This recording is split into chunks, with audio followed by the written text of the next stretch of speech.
Assalamualaikum warahmatullahi wabarakatuh. Selamat pagi anak-anak di mana saja kalian berada. Pada pagi hari ini kita berjumpa kembali dengan pelajaran bahasa Indonesia.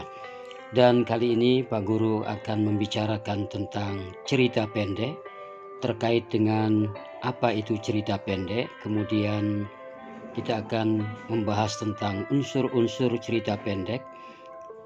Kemudian kita lanjut dengan menelaah struktur dan aspek kebahasaan cerita pendek atau cerpen. Dan pada akhirnya kalian diharapkan mampu mengungkapkan pengalaman dan gagasan dalam bentuk cerita pendek atau membuat cerita pendek. Dengan demikian, maka tujuan pembelajaran yang diharapkan dalam materi kali ini, yakni yang pertama, menyusun kerangka karangan atau teks cerita pendek dan kemudian mengembangkannya menjadi sebuah cerpen. Anak-anak, marilah kita mulai dengan sebuah pertanyaan. Apa itu cerpen? Cerpen adalah prosa naratif atau cerita fiksi kurang dari 10.000 kata yang memusatkan cerita pada satu tokoh dalam satu situasi atau konflik. Dengan kata lain, cerpen berpusat pada satu inti cerita saja. Marilah kita mulai dengan unsur-unsur cerpen. Unsur-unsur cerpen ada dua, yaitu unsur intrinsik dan unsur ekstrinsik. Unsur intrinsik adalah unsur pembangun karya sastra dari dalam. Artinya unsur-unsur yang terdapat di dalam cerpen tersebut dan ikut membangun karya tersebut secara keseluruhan. Yang termasuk unsur-unsur intrinsik cerpen adalah pertama tema. Tema merupakan gagasan utama atau inti dalam cerita, seperti cinta, kedengkian manusia, istana sentris, sosial, persahabatan, dan sebagainya. Contoh, cerpen Pohon Keramat bertema modernisasi. Unsur-unsur intrinsik cerpen yang kedua adalah tokoh. Tokoh merupakan pemeran dalam cerpen. Tokoh dibagi menjadi 4, yaitu tokoh protagonis atau tokoh baik, kemudian tokoh antagonis, tokoh jahat, tokoh tritagonis, tokoh penengah, dan tokoh figuran atau pendamping atau sampingan. Tokoh-tokoh yang terdapat dalam cerpen Pohon Keramat adalah saya, kakek, Mbah Jaya Sakti, pasukan Belanda, penduduk desa, dan penggerak pembangunan. Unsur-unsur intrinsik cerpen yang ketiga adalah penokohan. Disebut juga dengan karakterisasi.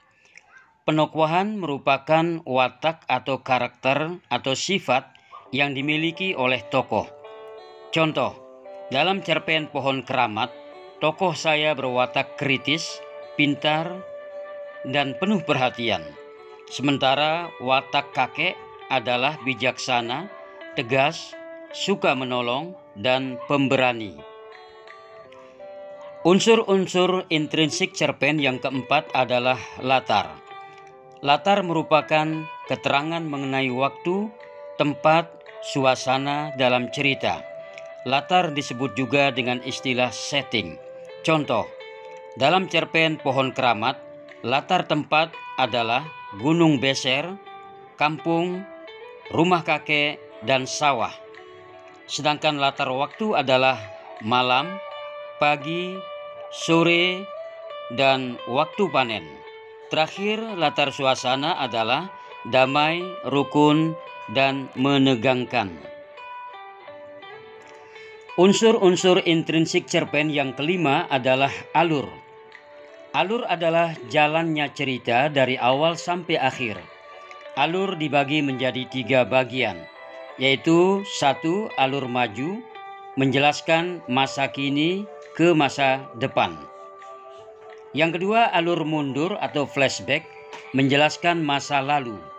Dan yang ketiga adalah alur campuran, merupakan gabungan alur maju dan alur mundur. Contoh, pada cerpen Pohon Keramat menggunakan alur campuran karena menceritakan masa depan dan masa lalu. Unsur-unsur intrinsik cerpen yang keenam adalah sudut pandang. Sudut pandang adalah gaya pengarang dalam bercerita. Gaya pengarang dalam bercerita dibagi dua, yaitu sudut pandang orang pertama menggunakan tokoh aku atau saya, dan sudut pandang orang ketiga menggunakan nama tokoh. Contoh, dalam cerpen Pohon Keramat menggunakan tokoh orang pertama, yaitu saya sebagai tokoh utama. Unsur-unsur intrinsik cerpen yang terakhir atau yang ketujuh adalah amanat. Amanat merupakan pesan yang disampaikan pengarang untuk pembaca. Amanat dibagi menjadi dua bagian. Satu, amanat tersurat. Amanat tersurat ini dicantumkan langsung oleh pengarang.